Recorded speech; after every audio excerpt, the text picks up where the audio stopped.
Bismillahirrahmanirrahim. Welcome students to another video lecture. Today we will discuss about the amphibians. अगर आपको last lecture अगर याद हो, उसमें हमने सुपर क्लास टेट्रापोडा पढ़ी थी। सुपर क्लास टेट्रापोडा के अंदर हम लोगों ने आज हमने स्टार्ट करना है एम्फीबिया। तो एम्फीबिया के चंद एक करैक्टरिस्टिक्स देख लेते हैं हम लोग। क्लास एम्फीबिया जो है, इसके करैक्टरिस्टिक्स क्या हैं। पहली बात तो इसकी स्किन के हवाले से आपने बता देनी है कि इसकी जो स्किन है वो स्मूथ होती है, यानी इसकी बॉडी के ऊपर कोई स्केल्स वगैरह छिलके वगैरह मौजूद नहीं होते।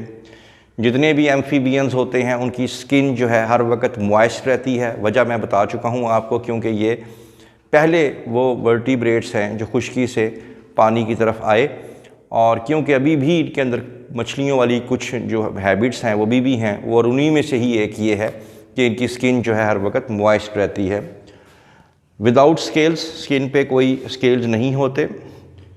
एम्फीबियंस जो हैं उनकी स्किन में ख़ास तरह के ग्लैंड्स होते हैं, पॉइजनस ग्लैंड्स, यानी अगर कोई जानवर इन पे अटैक करता है, इनको एनगल्फ करने की कोशिश करता है, तो इनके स्किन में से जहरीला जो मवाद है वो प्रोड्यूस होता है ताकि वो जो जानवर इन पे अटैक करने वाला है वो मर जाए।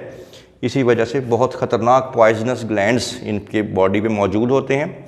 अगर आपको मालूम हो, दुनिया के जहरीले तरीन जानवरों के अंदर येलो फ्रॉग, यानी कई सांपों से भी ज़्यादा जहरीला जो है वो येलो फ्रॉग है, तो इसलिए इसको one of the most poisonous animal भी कहते हैं येलो फ्रॉग को। तो ये पॉइजनस ग्लैंड्स होते हैं।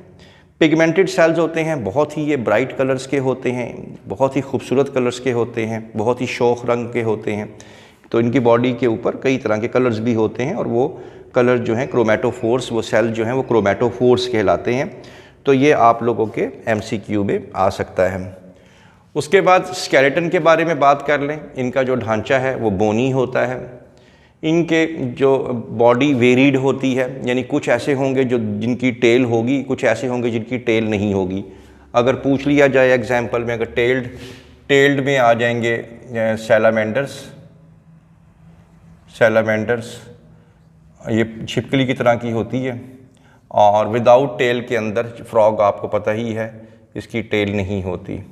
तो ये दोनों तरह के इसमें जानदार जो हैं पाए जाते हैं। लिम्स जो हैं इनके अंदर यूजुअली 4 टांगें होती हैं। यूजुअली का मतलब आम तौर पे, लेकिन कुछ ऐसे भी हैं जो लेग लेस हैं, जिनकी टांगें या लेग्स नहीं होती। इसका MCQ पूछा जा सकता है पेपर में। साइसिलियंस, तो ये लेग लेस होती हैं सांप की तरह। रेस्पिरेशन के बारे में कई दफ़ा जिक्र हो चुका है, क्योंकि ये मेटामॉर्फोसिस करते हैं। कभी लार्वल स्टेज या टैडपोल स्टेज में होते हैं, कभी एडल्ट स्टेज में होते हैं।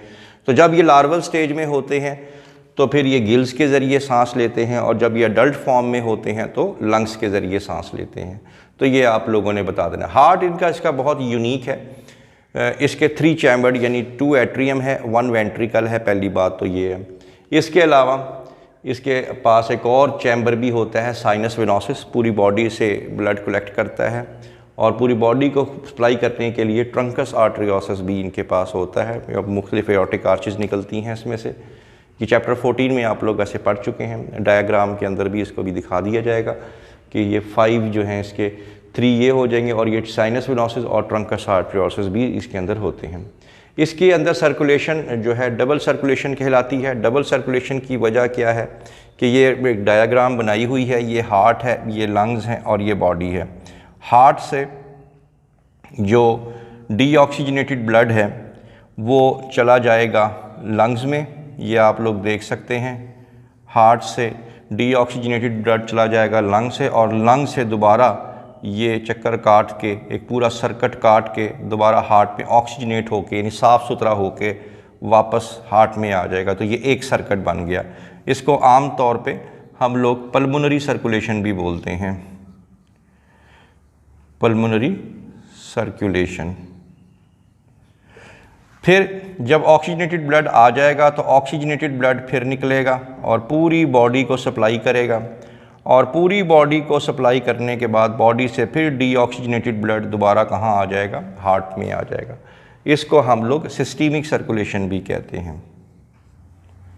Systemic circulation. तो यानी दो तरह के सर्किट इसमें चल रहे होते हैं, एक पल्मोनरी यानी पल्मोनरी सर्किट का मतलब ये हो जाएगा, या पल्मोनरी सर्कुलेशन का मतलब हो जाएगा heart, lungs and again heart, एक चक्कर हो गया। दूसरा चक्कर हो गया हार्ट, बॉडी एंड हार्ट, तो ये दूसरा चक्कर हो गया, तो इसको हम लोग डबल सर्कुलेशन भी बोलते हैं। सेक्सेस इसमें सेपरेट होते हैं, यानी मेल लैदा होंगे, फीमेल लैदा होंगे। फर्टिलाइजेशन अमूमी तौर पे इनमें एक्सटर्नल होती है, जिस्म से बाहर होती है। लार्वल स्टेज पता ही है आपको, बता चुका हूँ, टेडपोल ये इसके अंदर मौजूद होती है। ये कोल्ड ब्लडेड में आते हैं, वेरी इंपॉर्टेंट MCQ, पोइकिलोथम्स भी इनको बोलते हैं। ये अपना बॉडी का टेम्परेचर मेंटेन नहीं कर सकते जैसे ह्यूमन कर सकते हैं, इनका टेम्परेचर एक्सटर्नल एनवायरनमेंट के हिसाब से कम ज़्यादा होता रहता है। इसकी आखिर में जाके आप लोगों ने एग्जांपल्स दे देनी है, टॉड्स, फ्रॉग्स एंड सैलामेंडर। तो I hope that you have understood the lecture. For more interesting video please stay connected with us. Thank you very much.